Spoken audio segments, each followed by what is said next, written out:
Mitv Primetime News. I am Teresa at DME. The University of Cambridge has announced the Professor of Pharmaceutical Nanoscience, Ijeoma Uchegbu, as the 7th President of Wolfson College, one of its 31 colleges. This was made known in a statement titled, Wolfson elect Professor Ijeoma Uchegbu as the college's 7th President on the university's website. Uchegbu will succeed the current president, Professor Jane Clark, on October 1st, 2024.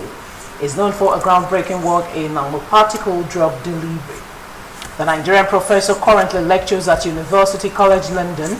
Meanwhile, President Bola Tinubu has congratulated Nigerian-born Professor of Pharmaceutical Nanoscience and top-flight researcher Ijeoma Uchegbu on election as President of Wolfson College, one of the 31 colleges of the University of Cambridge. This was according to a statement on Sunday by a spokesman, Ajure Ingelale.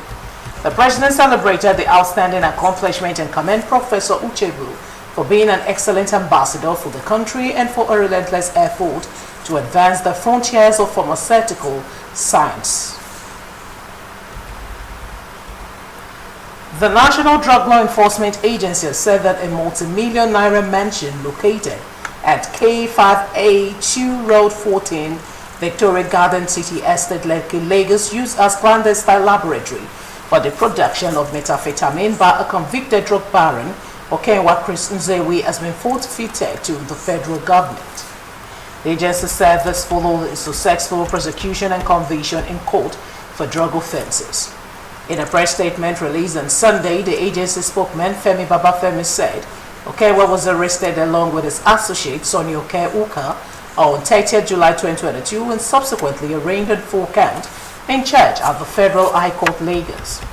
They both pleaded guilty on 17 July 2023, while they were convicted and sentenced to 4 and 3 years imprisonment, each with an option of fine of 4 million naira and 3 million naira respectively, in addition to community service for 4 and 3 weeks each. To further deny him of enjoying the proceeds of his criminal activity, the NDLEA filed a civil forfeiture charge against the building used as a clandestine laboratory at the Federal High Court, Lagos, which initially granted an interim forfeiture order that elapsed on 6 December before the final forfeiture on 7 December 2023.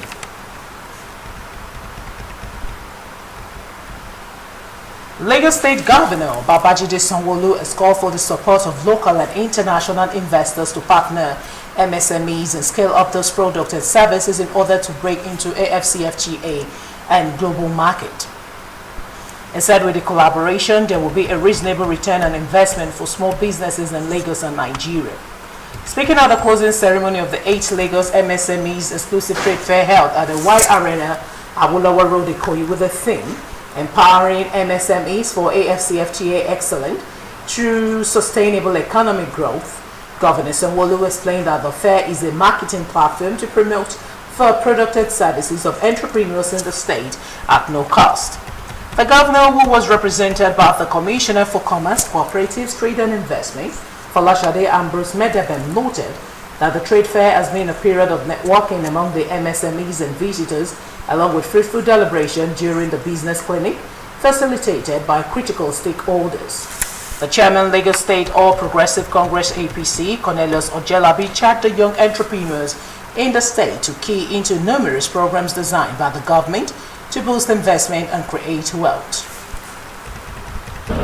Very laudable program is a way of galvanizing the economy, reaching out directly to the MSMEs, encouraging them, equipping them, scaling up their skill as to how they can grow their business, knowing fully well that once they grow their business, it will impact positively on the economy. I want to appreciate the commitment of Ministry of Commerce and Industry in reaching out to the grassroots. Empowering MSMEs for after excellence through sustainable economy. So we've had business clinics, we've had master classes, we've had cooperatives come and speak with them. We've had over 200 in each of those locations. In addition, we've had a variety of selected MSMEs to come and exhibit their businesses here.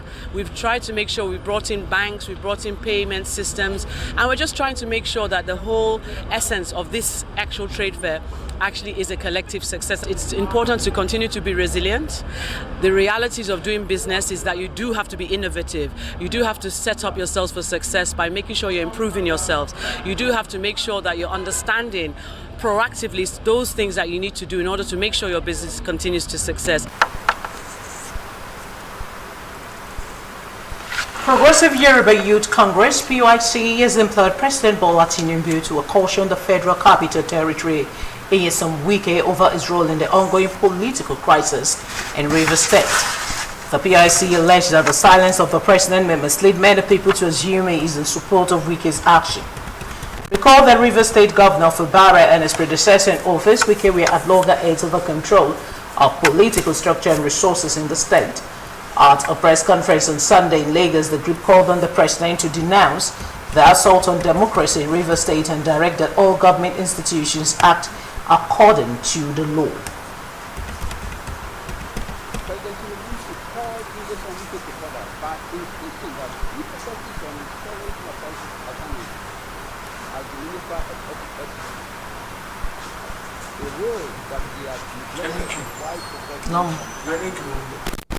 Master of Rivers State. We call on the 27 former Rivers State House of Assembly members to seek no proper legal guidance on the choices available to them going forward, since it appears they are not beneficiaries of sound legal counsel based on their past and ongoing actions.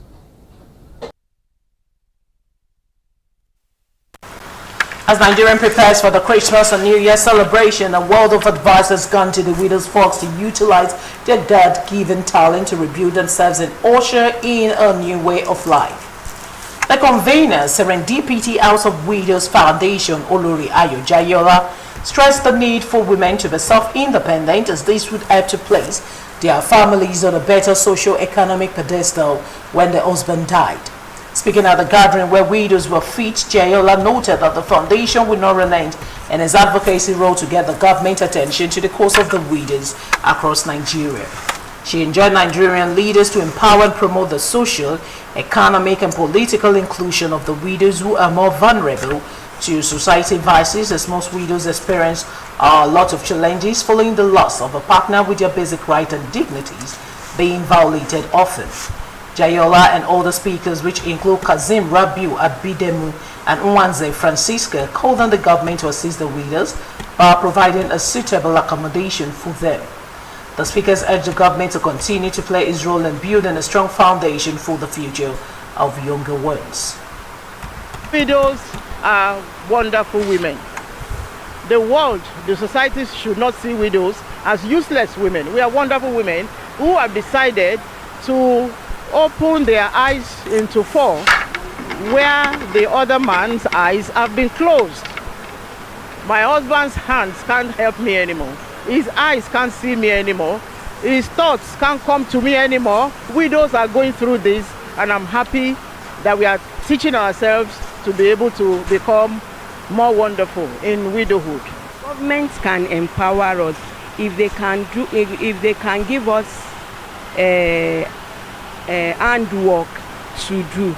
Or they can train us for 6 months, a year, and they will give us what to start with the empowerment that they empower us. We know that things will go smoothly for us. When we touch their heart, we will get there, because they are going to other countries and they know what operates over there. They should just bring those ideas there and help all those who are in need, widows, orphans, aged, even with health care services. They should just do the needful. They know we have the way we thought to do it. Just God help them to do the needful. We need empowerment for widows. We need scholarship for our children. So many of them don't have where to live. Their family, their husband family have taken the houses from them. They are homeless. Government should come to their aid. In case a widow has problem, they should give us an office so that we can run to them. They can assist us. A group of young Nigerians under the aegis of the Rising Star Initiatives RSI have called the government at all levels to make provision for the vulnerable living in rural areas and slums during policy making.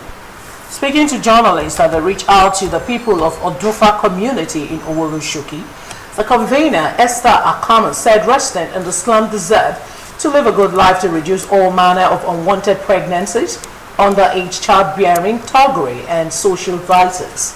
On a part, the welfare director said the growing menace of sexual abuse should be addressed by the government by empowering people in the community with various skills acquisition programs and training, as non-governmental organizations and civil society organizations cannot tackle it alone.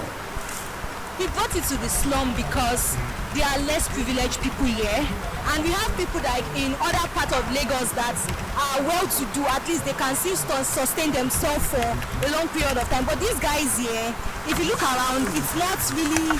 These guys here, if you look around, they need help, and this is just a way of giving back to the society, because the season of Christmas is a season of love, a season of joy, and a season of giving back to the society, because even Jesus, which is the reason of the season, gave back to the society when he was here on earth. So that is why we are taking this movement and to the slum, precisely because we need to give back to them too. We need to make them feel love. We need to make sure that they are happy, and then they are not left out from the season of Christmas and this celebration of joy. If our government can look into this kind of outreaches, it's going to go a long way in their lives, because it's going to bring them out of their shell, and then there will be limits to thuggery, sexual vices in the land, then premature pregnancy, all this thing in the land is going to, yeah. What we tell the government is for them to please turn up to these people.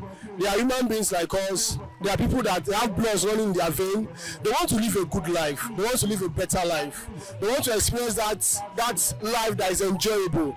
So we are begging the federal government, the state government, any of these agencies to come to their aid. A Nigerian British mayor of Southwark in London, Michael Shitu, has urged Nigerians coming into the United Kingdom, particularly youth and students, to be aware of the laws of the country before traveling. The Nigerians in Diaspora Commission revealed this in a statement by the Ed Media Public Relations and Protocol Unit, Gabriel Odu, on Sunday.